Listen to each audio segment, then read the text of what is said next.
Hello students of class 6। आप लोग को हिस्ट्री में जो चैप्टर इससे पहले पढ़ाया गया था उसी में आप लोग को पढ़ना है। सोर्सेस ऑफ हिस्ट्री में टूल्स एंड इम्प्लीमेंट्स, इसका मतलब होता है औजार और हथियार। औजार और हथियार आज से बहुत पहले जब आदि मानव के बाद हम लोग का जीवन शुरू हुआ तो उस समय आज के जैसा हम लोग के पास न तो हथियार है न आज के जैसा औजार था। At various archaeological sites many tools and implements used by early people have been found. They help is telling us about the kind of life those people lived. They also tell us about their occupation and their society. कहा जाता है कि समाज में हर आदमी का हर तरह का पेशा होता है, जिसमें हर आदमी का हर कार्य होता है। तो कोई भी काम बिना कोई औजार या हथियार के नहीं होता है। जैसे हमको खेती करना, आज के ज़माना में हम कृषि करते हैं तो उसके लिए हमें कुदाल चाहिए। खेत को जोतने के लिए पहले तो हल और बैल से खेती जोताता था, कल्टीवेशन होता था, लेकिन आज हम ट्रैक्टर के द्वारा उसको जोतते हैं। तो उस या किसी चीज़ को काटना है, किसी चीज़ को कुछ करना है तो उसके लिए हमें औजार की आवश्यकता पड़ता है, हथियार का आवश्यकता पड़ता है। तो पुराने समय में देखिए इस तरह के हथियार होते थे। ये जो बच्चों आप देख रहे हैं बुक में, इस तरह के होते थे। ये देखिए पत्थर के बने हुए हैं, कोई नुकीला है ना, कोई हिंसक जानवरों को मारने के लिए, किसी वस्तु को काटने के लिए हम लोग औजार का प्रयोग करते थे। उसके बाद है इंस्क्रिप्शंस। इंस्क्रिप्शन का मतलब होता है शिलालेख या अभिलेख। शिलालेख मतलब पत्थर पर हम कुछ लेख लिख करके उस जगह उसको गढ़ दिए ताकि उसको हम पढ़ करके यह जान सकते हैं कि यह जो रोड का निर्माण हुआ या कुछ म्यूजियम का निर्माण हुआ या स्नानागार या कुछ भी माने किसी चीज़ का अगर बना हुआ है तो अभिलेख हम लोग को यही दर्शाता था कि यह किस राजाओं के द्वारा बनाया गया है, कब बनाया गया है, यह किसके कार्यकाल में बनाया गया है। तो इसी को इंस्क्रिप्शन बोलते हैं, शिलालेख या अभिलेख। Inscriptions are the written records engraved on pillars, walls of temples, caves, forts, places and on copper और clay tables। कहा जाता है, यह देखिए यहाँ बुक में है, यह देखिए पिलर है, इस पर कुछ लिखा हुआ है। ये हम लोग को नहीं चलता है, इसको कोई इतिहासकार ही पढ़ेंगे, क्योंकि ये हम लोग जो भाषा पढ़े हैं उस भाषा में नहीं लिखा हुआ। लेकिन जो इतिहासकार हैं जिनको इस भाषा का ज्ञान है वो यह जरूर बता देंगे कि यह किनके द्वारा लिखा गया है, यह पिलर क्या दर्शाता है, यह क्यों बना है। जैसे आज हम लोग सारनाथ के अशोक स्तंभ जो सारनाथ में है, बनारस से 12 किलोमीटर की दूरी पर, वहाँ भी अभिलेख है। उस अभिलेख से हमें पता चलता है कि हमारा भारत क्या था। 4 सिंह वाला जो पिलर है उस पिलर से भी हमें पता चलता है। तो इसी प्रकार होता, उसी को अभिलेख कहते हैं। दूसरा है यह दीवार पर भी लिखाया जाता है। मंदिर, टेम्पल के गुंबद वगैरह या मंदिरों में भी लिखा जाता है। केव, गुफाओं में भी लिखा जाता है। फोर्ट्स, किला में भी लिखा जाता है। प्लेसेस एंड ऑन कॉपर और क्ले टेबल्स।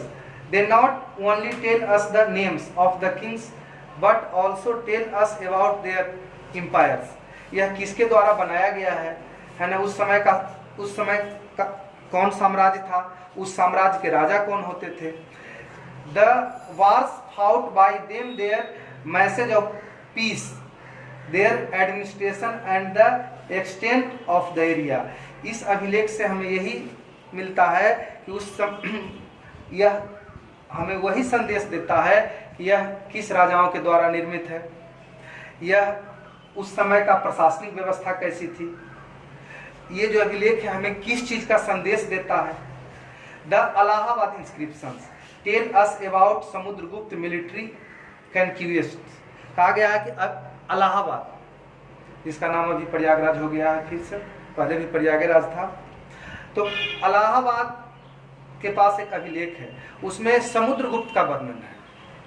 समुद्रगुप्त अपने मिलिट्री सेनाओं के द्वारा भारत के जिस जिस क्षेत्र पर शासन किया था और जहां जहां उसने जीता था, इलाहाबाद इंस्क्रिप्शन में आज भी लिखा हुआ है। तो इससे यह पता होता है कि समुद्रगुप्त कैसा शासक था, किस प्रकार का राज किया। The Thiruvalangadu and Uthiramerur inscriptions give us a lot information about the Chola reason.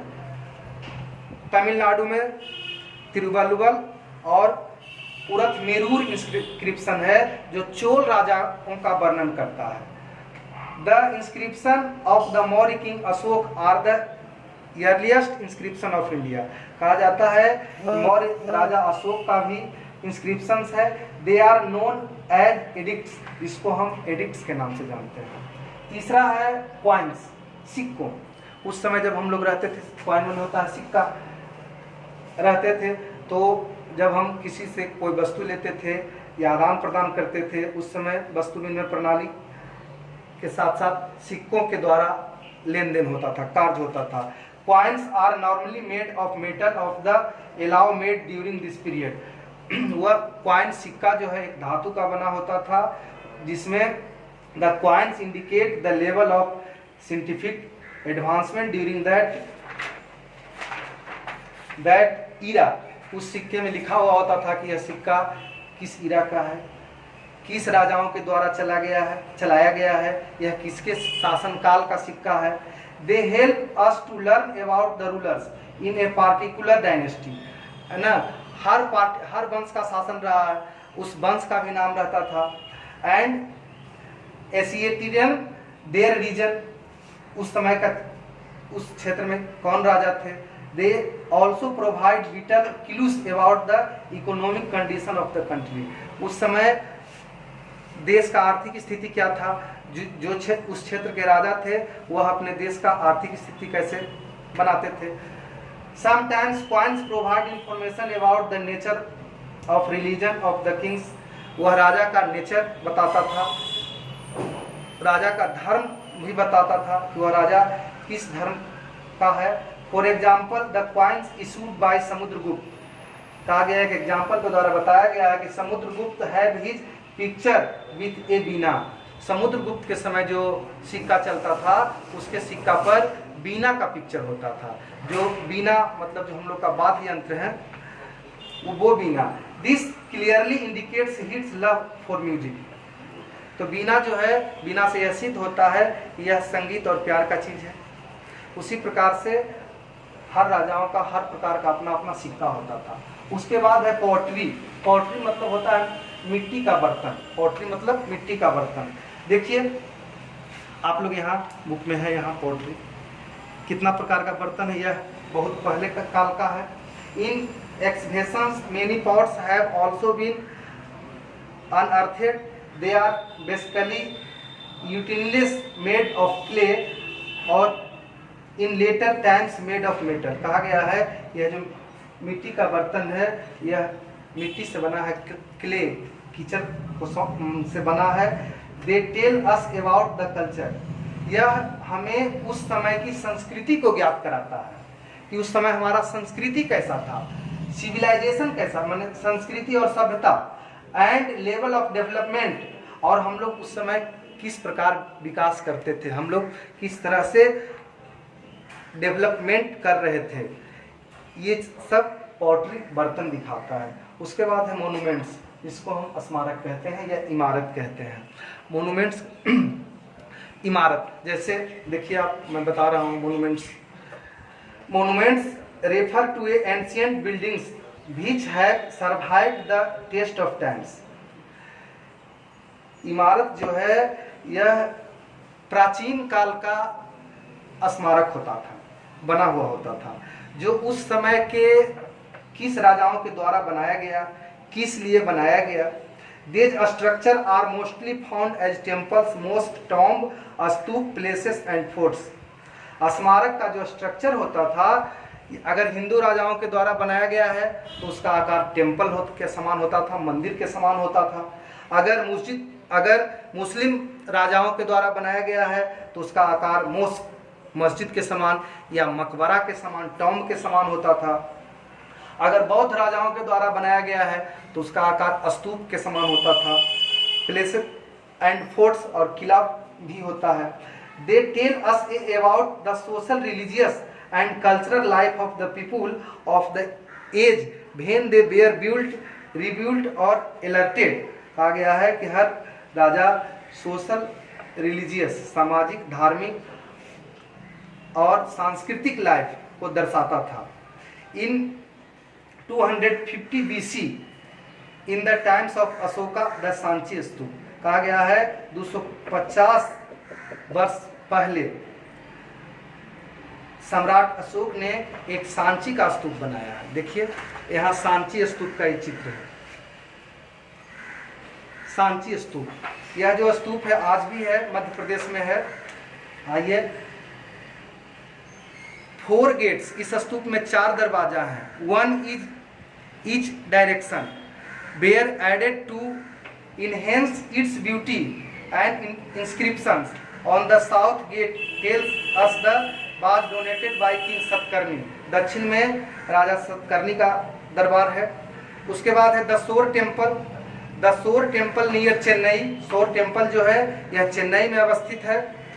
The Taj Mahal, आप जानते हैं ताजमहल बहुत फेमस है, जो भारत के उत्तर प्रदेश के आगरा में अवस्थित है, जिसको शाहजहां द्वारा बनाया गया इन आगरा।